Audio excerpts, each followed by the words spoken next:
Olá a todos. É um prazer muito grande estar aqui, falar do meu assunto favorito, que é a TCC, Terapia Cognitivo-Comportamental, e é uma honra recebê-los. Eu agradeço imensamente a presença de cada um de vocês. Então, como eu programei essa, não é bem uma apresentação, eu prefiro muito mais que seja um debate, uma troca de experiências, né? Eu programei então que eu falaria por 30 a 35 minutos. Então, o que é que eu gostaria de propor a todos vocês? Nós temos vários assuntos. Falar sobre os profissionais de saúde, uma área de alto risco.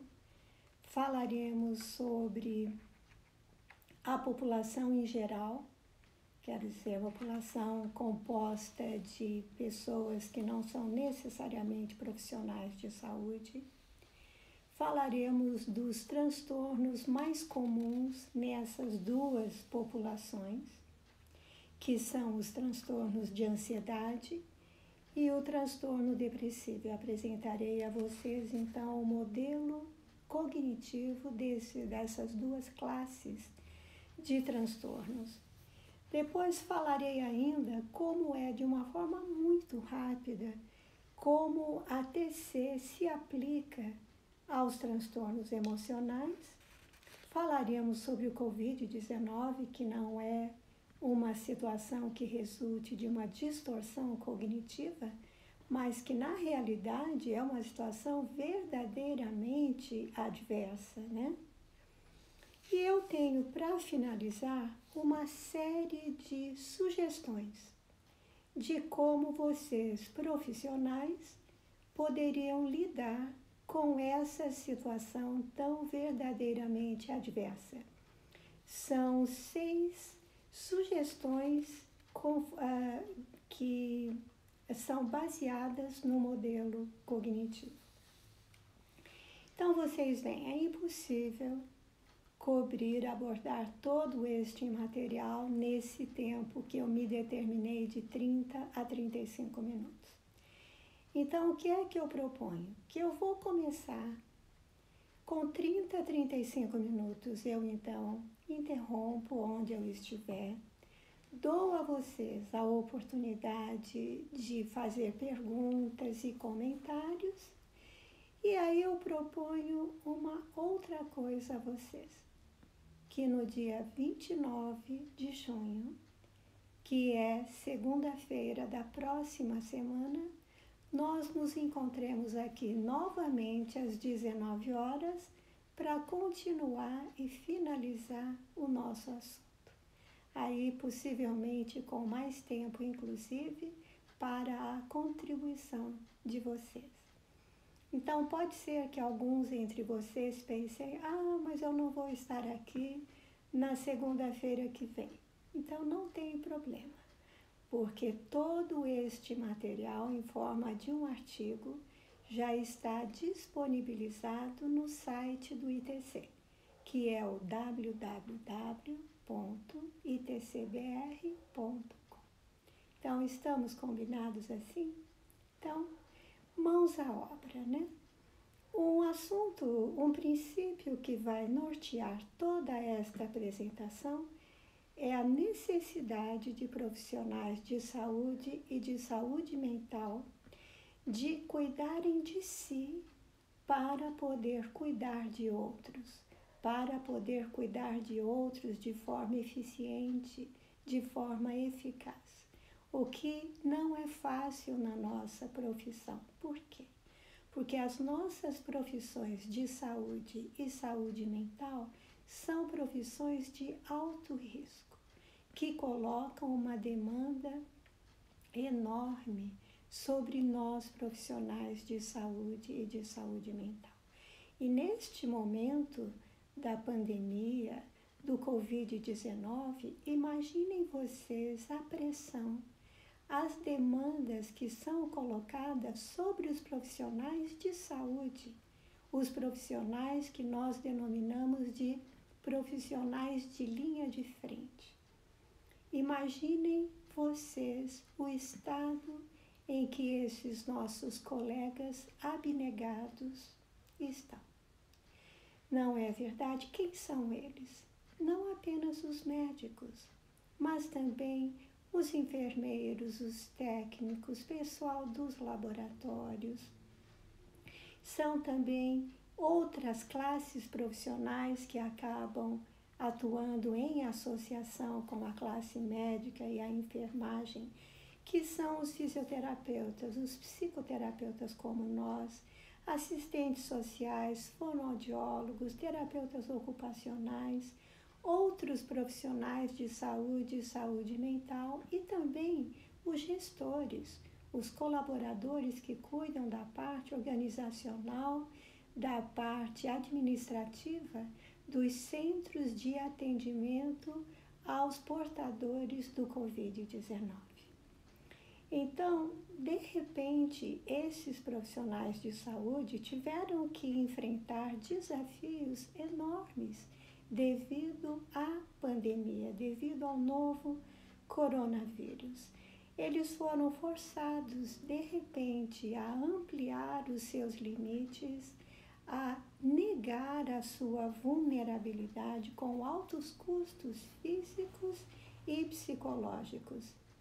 Diariamente, esses profissionais lidam com realidades críticas inerentes à experiência humana, realidades como a saúde e a doença, o tratamento, o risco, a vida e a morte. Eles é que estão lidando com aqueles pacientes que a todo dia melhoram um pouco, mas também com aqueles que não estão melhorando e que acabam sendo perdidos. Então, devido à tão buscada distância segura que eles querem buscar para não serem contaminados, para não serem afetados, muitas vezes inadvertidamente é violada e eles se tornam ou apenas portadores assintomáticos ou se tornam portadores sintomáticos e, em muitos casos, é um numeroso contingente de profissionais que nós estamos perdendo a cada dia. Agora, não apenas é uma tragédia perder esses profissionais de quem todo um programa, toda uma política de saúde requer, se baseia neles, né? Mas também imaginem vocês o efeito que isso tem sobre os colegas sobreviventes. Aqueles que passam pela experiência de perder um colega e têm que no dia seguinte ou no mesmo dia continuar o seu trabalho. Então, estamos falando de seríssimas consequências. Esses profissionais que até então ofereciam cuidados, de repente passam a requerer cuidados. E nós então queremos ordenar esta apresentação no sentido de sugestões para lidar com esse enorme contingente de profissionais de saúde chamados de linha de frente.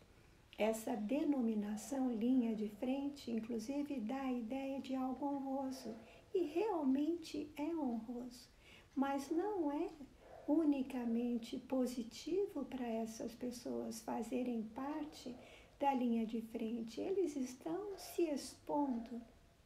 Eu tenho uma conhecida médica, né, que faz parte de um grupo de 8 médicos. E eles, então, estão alocados no centro, na enfermaria, para o Covid do Hospital das Clínicas. São 8. Ela, que já passou por um processo, ela é a única que está conseguindo lidar com essa situação de atender nos seus 3 ou 4 plantões por semana na enfermaria do Covid, Os outros todos estão desestruturados. 2 já tiveram que se afastar. Um já teve uma crise de pânico. Ou seja, nós imaginamos esses profissionais de linha de frente como estando empolgados, chegando e dispostos a... Não, não é bem assim. Diante de todo o risco, eles estão também passando por transtornos de ansiedade, transtornos depressivos. Isso veremos num instante. Mas, como eu falei no início, nós estamos hoje nos referindo também à população em geral, que também, de repente, teve que lidar com uma realidade realmente, verdadeiramente adversa e numa situação em que as demandas, aumentaram, cresceram muito. Demandas para quê? Demandas para cuidado, demandas para o seu abalo emocional, demandas para os seus prejuízos físicos, por terem pessoas próximas, familiares, vitimados pelo Covid. Os determinantes do aumento da incidência de transtornos emocionais nessa população são inúmeros. Alguns deles, o confinamento, que mantém as pessoas reclusas, sozinhas. A rotina de vida que foi totalmente alterada para quase totalidade dessas pessoas. O tempo de convivência entre os familiares aumentou muito, e isso é motivo de tensão e de um aumento nos conflitos. As pressões e tensões de várias naturezas facilitam, então, a ocorrência de violência doméstica, de, como eu disse, maior número de conflitos, de violência física e sexual contra crianças, contra menores nessas famílias. Mas um outro determinante importantíssimo que afeta, aliás, a todos nós, é a incerteza sobre quanto tempo isso vai durar e a incerteza sobre o curso que essa tragédia vai tomar. Quando chegará o momento de nós dizermos, finalmente acabou, hoje tivemos o fim? Ninguém sabe responder essa pergunta. Então, isso funciona como um determinante altamente importante. Que mais? O medo de desenvolver o transtorno emocional, o medo de contrair o Covid, que persegue a todos nós no globo todo, na Terra toda. E o alto grau de contaminação e de letalidade do Covid. Como pode, um elemento de tão minúsculas proporções, invisível, trazer uma tragédia que afetou todo o globo? Como é possível? Mas é isso, o seu tamanho microscópico e o fato de que ele é invisível, ou seja, a sua invisibilidade é que lhe dá o poder de assustar toda a humanidade. Então vejam, quais são os transtornos emocionais mais comuns nessa população? São os transtornos de ansiedade e o transtorno depressivo. Agora, há vários tipos, várias classes de transtornos de ansiedade agrupados sob este título, transtornos de ansiedade. Quais são? A ansiedade generalizada, a hipocondria, as fobias, o transtorno de pânico, o transtorno de estresse pós-traumático, o transtorno obsessivo-compulsivo, o transtorno de ansiedade associado à saúde. Se tiverem perguntas, nós podemos tentar definir cada um deles, mas eu vou passar direto neste ponto. né? Então, todos esses configuram os transtornos de ansiedade, né? Agora, a experiência de ansiedade ou de medo, ela ocorre em resposta a uma atribuição de perigo ou ameaça a elementos do real pelo sujeito. Ou seja, a atribuição de ameaça ou perigo resulta em pensamentos ou afirmações negativas antecipatórias, como, por exemplo, e se eu me infectar hoje? E se o meu EPI não for de boa qualidade? E se eu não conseguir controlar a minha ansiedade e tiver uma crise de pânico diante dos meus colegas lá na enfermaria? Seria uma desmoralização social. Então, vocês percebem, são possibilidades negativas antecipatórias, afirmações antecipatórias, que representam, então, as cognições negativas do sujeito, que o levam, então, à experiência de ansiedade e a que comportamentos. Então, vejam bem, há vários comportamentos que estão, várias consequências que estão associadas à emoção ansiedade. Quais são, né? Por exemplo, sensações corporais. O coração acelerado, dificuldade para respirar, pressão no peito, pressão no abdômen, fraqueza nas pernas. Ou também alguns fatores cognitivos, como um estado de alerta contínuo, o monitoramento contínuo de novas sensações, não é? Então, diante dessas sensações corporais e dessas preocupações, o que acontece?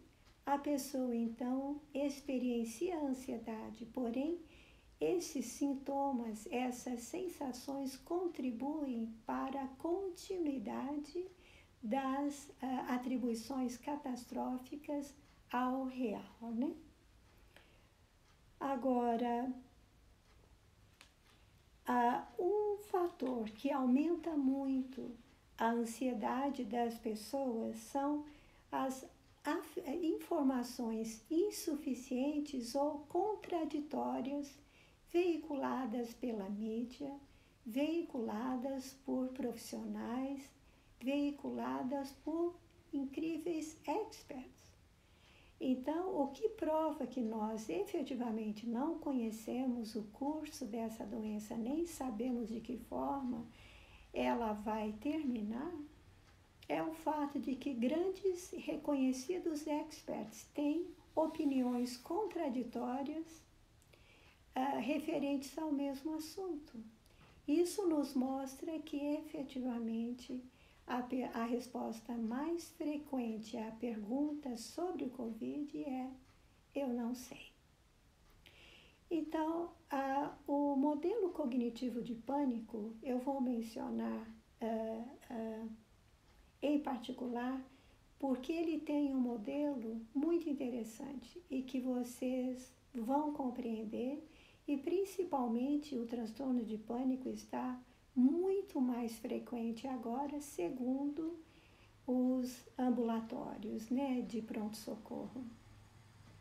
Então, primeiro, o transtorno de pânico é um transtorno de ansiedade, como nós vimos há pouco, é uma classe de transtornos de ansiedade, porém é um transtorno puramente cognitivo.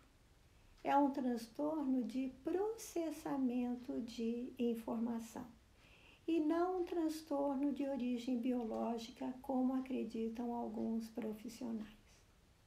Segundo, o pânico começa com uma atribuição de ameaça ou perigo a um estímulo do real. Inclusive, esse estímulo pode ser neutro.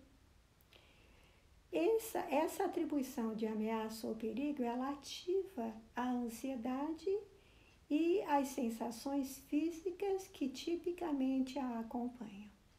Então, a ansiedade aparece, surge como uma resposta a uma atribuição de ameaça ou perigo, e essa experiência emocional da ansiedade, ela vem associada às sensações corporais. Quando o sujeito percebe as sensações corporais, a sua reação é: epa, tem algo de errado acontecendo comigo. Quando ele pensa isso, ele já se põe em estado de alerta e o que acontece? Aumenta a intensidade da sua ansiedade e aumentam também as sensações corporais. Quando ele percebe o aumento das sensações corporais, ele começa a achar que algo verdadeiramente catastrófico está acontecendo com ele. A sua sensação, a sua experiência de ansiedade se torna ainda mais intensa e as suas sensações corporais aumentam em intensidade também, e nesta espiral ascendente da ansiedade, o último elo é a experiência de pânico. O que é o pânico? É quando ele perde controle sobre as suas emoções, sobre os seus comportamentos. Não é verdade? Então, nesse momento ele chega então ao último elo, que é o transtorno de pânico, que é altamente desmoralizante quando experienciado próximo a outras pessoas, né? Agora, o indivíduo, então, começa a recorrer ao que nós chamamos de estratégias compensatórias. Quais são? Ele passa, por exemplo, a evitar os estímulos ou os ambientes em que ele teve uma crise de pânico. Isso só vem agravar o transtorno. Agora, o transtorno depressivo. Uma coisa eu quero deixar bem claro. Primeiro, tristeza, ansiedade, ou seja, as emoções das quais nós estamos falando, elas fazem parte da ampla gama de emoções humanas. Então, não há nada de disfuncional em experienciar a tristeza diante, por exemplo, de situações de perda. Agora, a tristeza se torna depressão quando ela adquire um caráter continuado e quando o sujeito não mais responde a estímulos do meio externo ou interno. Por exemplo, alguém chega para visitar a pessoa deprimida e ela não fica feliz com isso. Uma coisa que num outro momento anterior a deixava feliz. Ou chega algum de seus familiares com uma boa notícia e essa boa notícia não influencia o estado emocional dessa pessoa. Ela não mais responde a estímulos do ambiente, né? Então, nós podemos dizer que muito provavelmente estamos diante de um transtorno depressivo. Agora, a experiência da depressão, ela resulta, experiência emocional, né? Resulta de uma atribuição de perda ou de falta de objeto.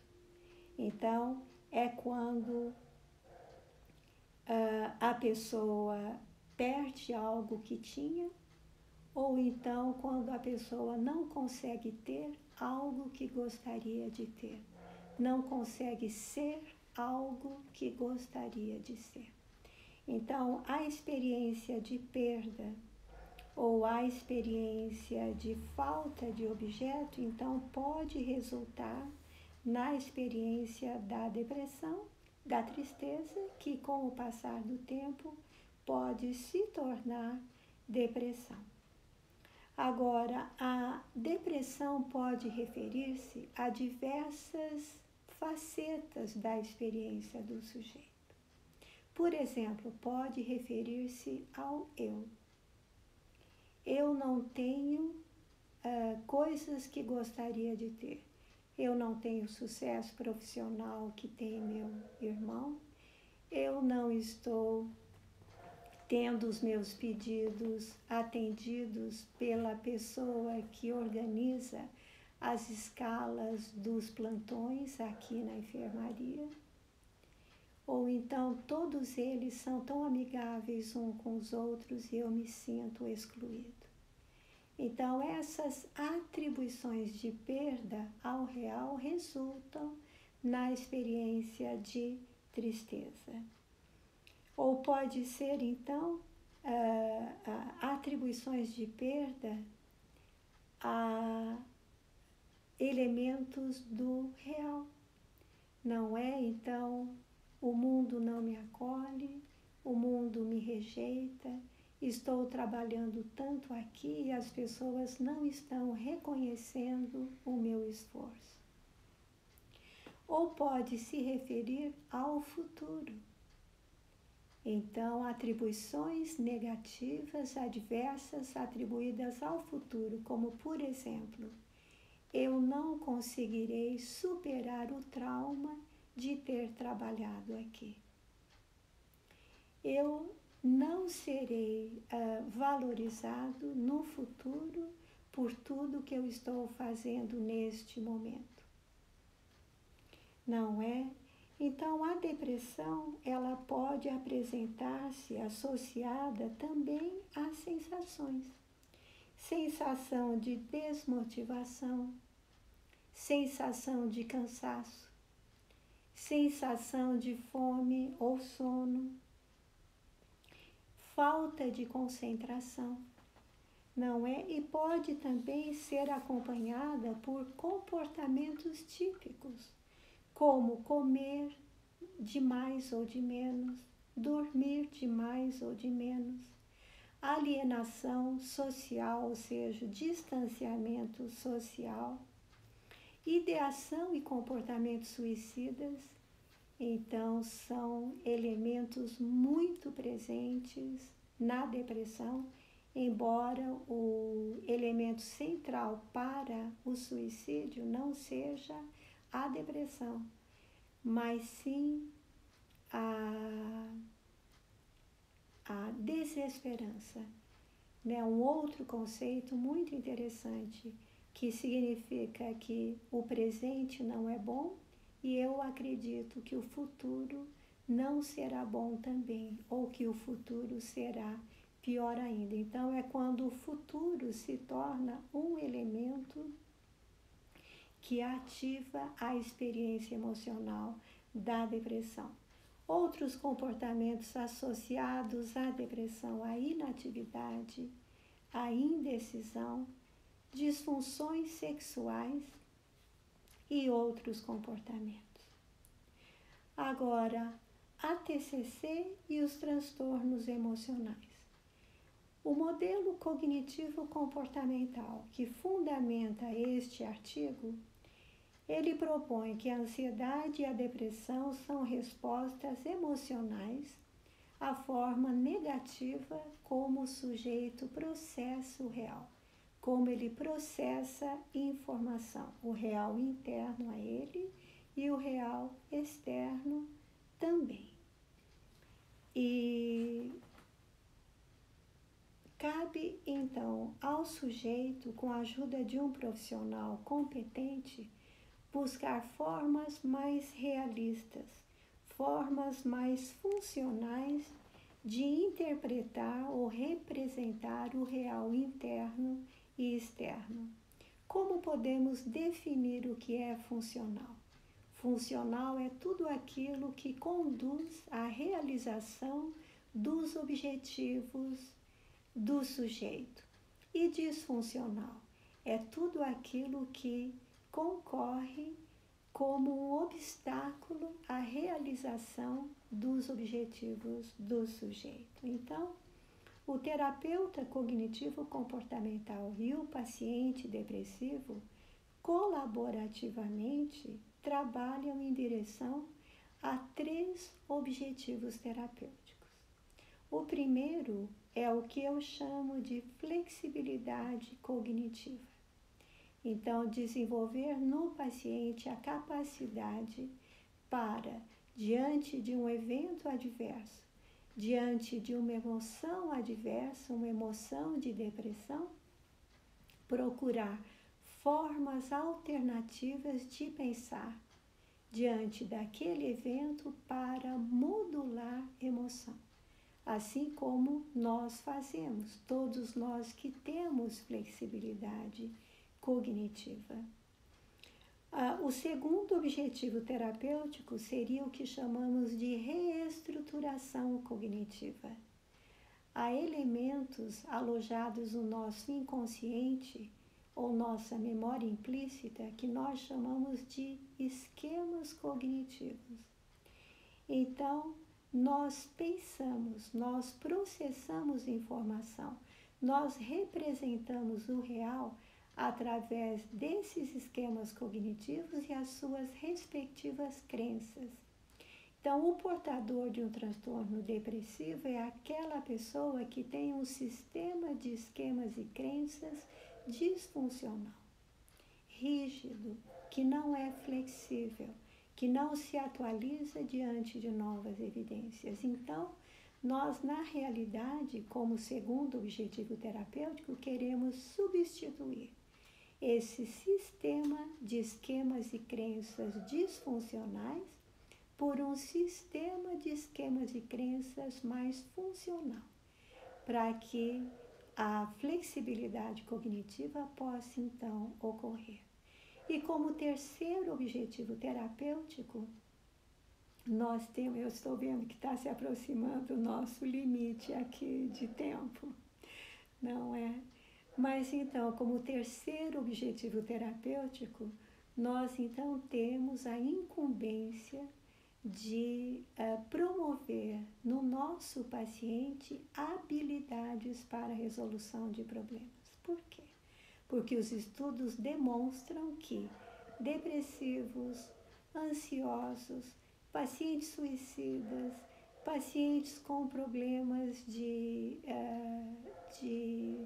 dependência química, dependência de jogos, né? Todos são maus solucionadores de problemas, né? Então, nós queremos dotar esses pacientes de habilidades para a resolução de problemas, para que eles não precisem ficar presos ao seu transtorno, mas em associação com o desenvolvimento da flexibilidade cognitiva e com a condução da reestruturação cognitiva, eles possam superar o seu transtorno, seja ele o transtorno de ansiedade ou o transtorno depressivo.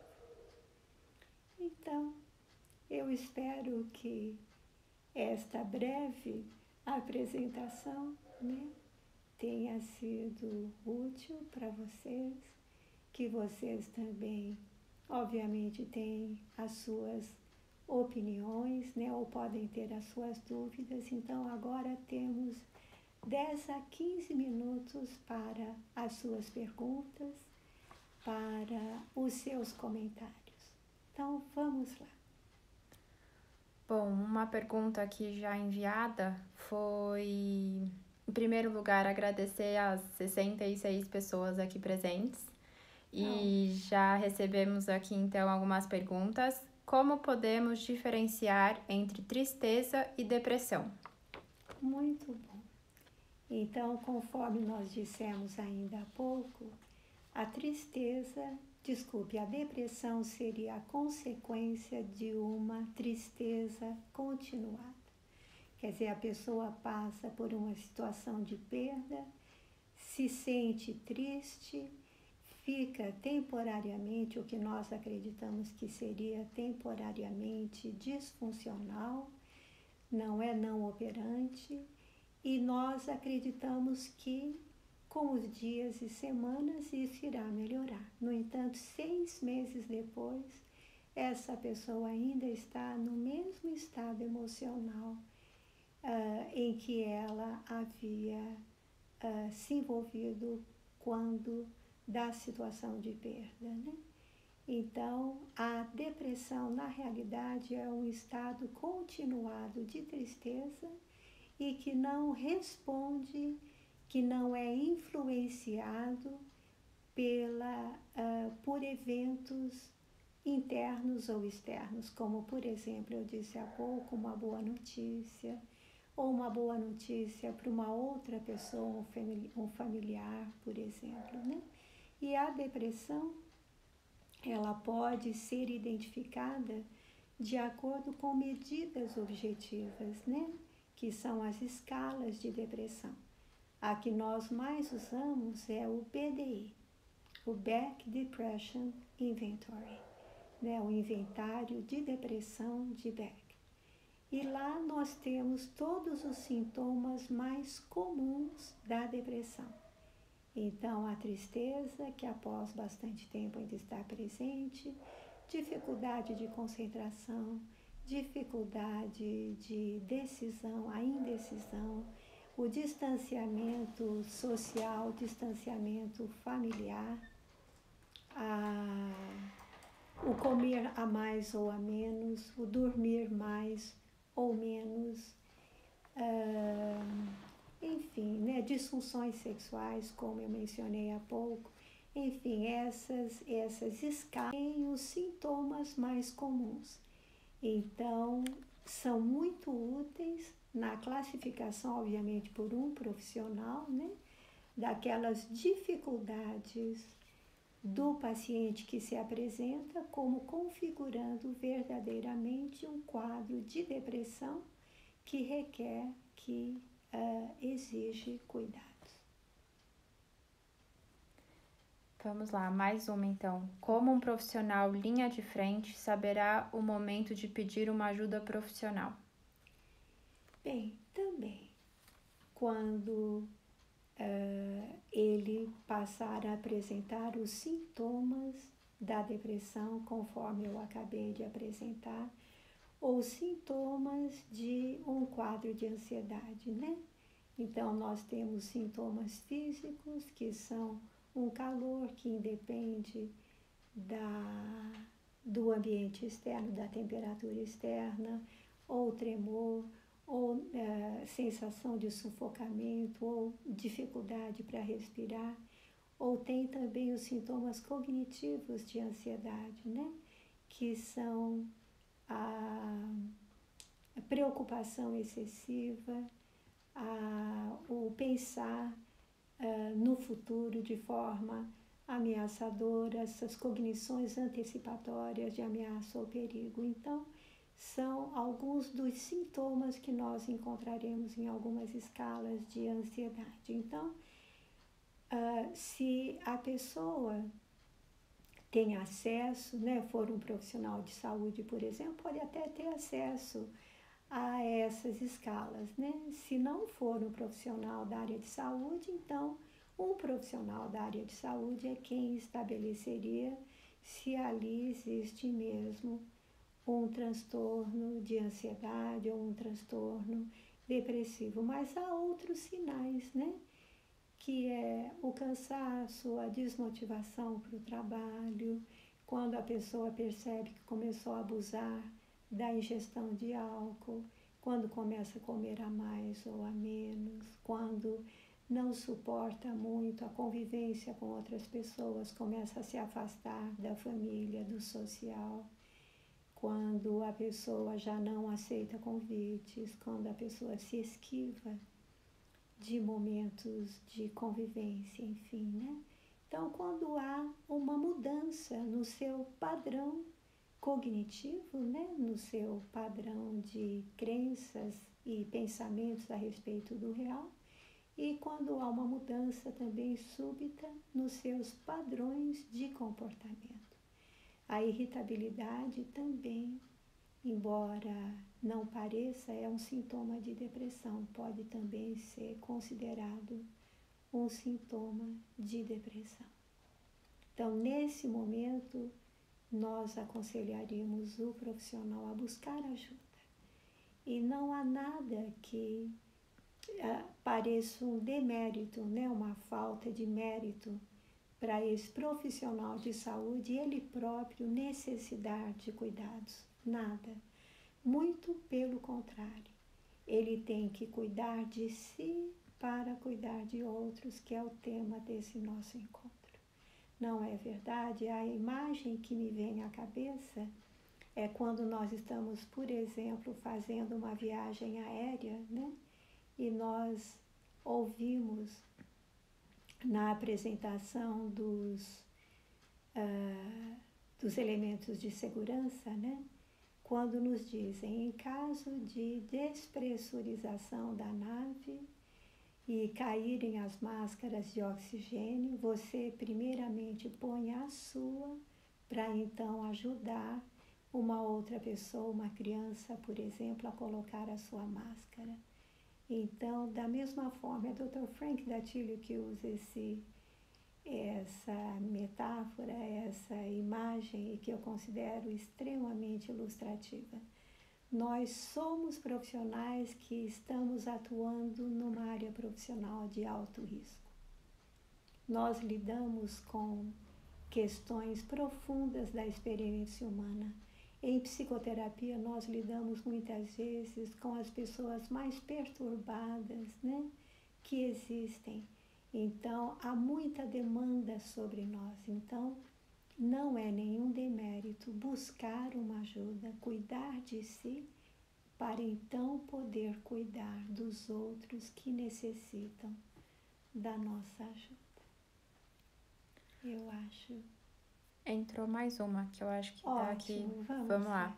Que outras habilidades, além da capacidade de solucionar problemas, podem ser trabalhadas com as pessoas que possuem transtornos de ansiedade? Nós temos aqui, né, como parte do nosso próximo encontro, né, que acabou virando então a segunda parte deste nosso encontro na semana que vem. Nós temos sim algumas estratégias já descritas aqui, mas rapidamente nós temos que trabalhar com o ansioso o tempo todo a flexibilidade cognitiva, porque ele tende, devido justamente à experiência dos sintomas de ansiedade, ele tende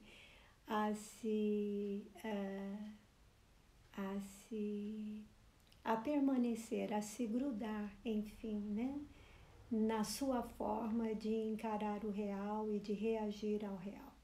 Então, quando ele percebe que a flexibilidade cognitiva, através da flexibilidade cognitiva, ele terá novas formas de modular a sua ansiedade, ele se sente muito grato e ele agarra isso de uma forma forte.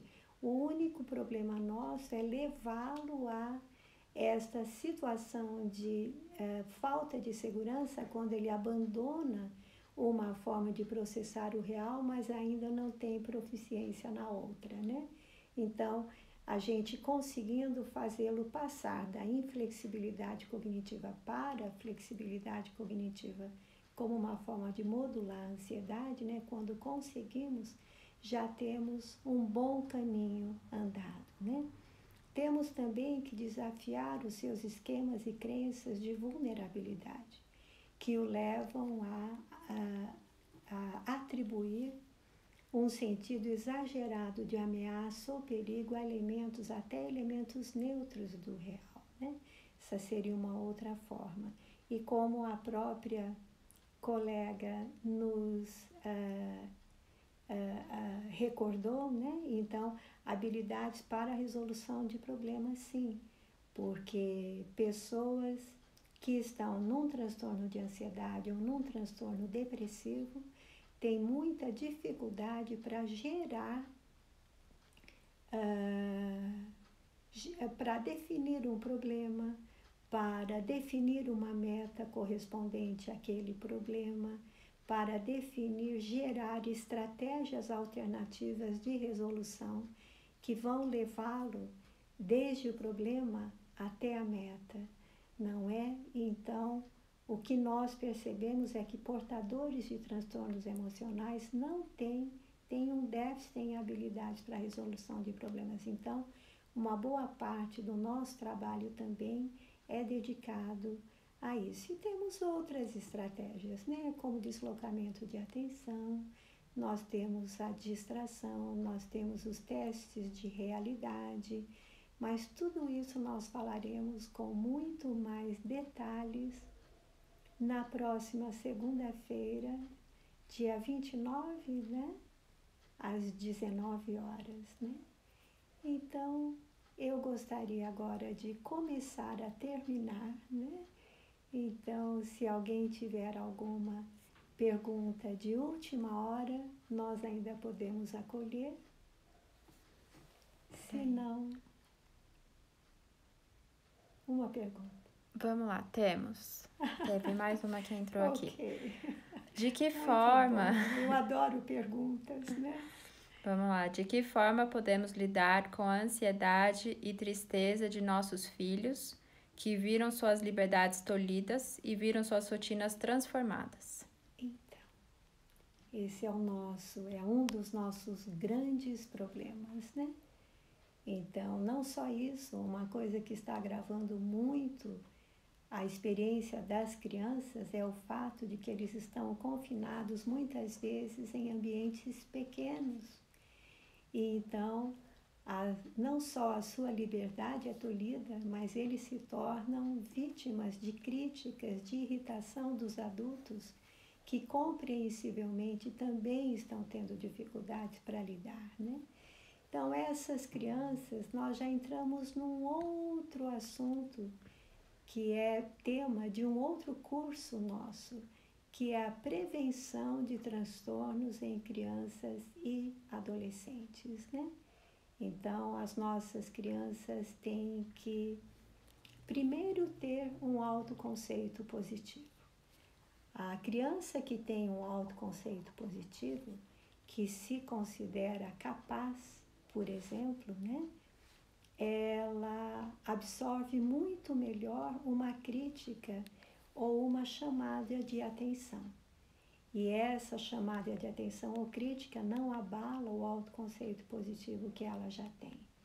Então, esse autoconceito positivo pode ser na área da capacidade, eu sou capaz.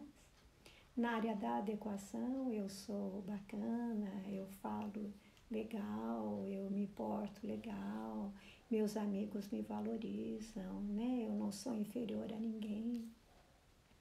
E também, né, que ele tem um esquema de estima, que ele se considere merecedor de ser amado pelas pessoas, né?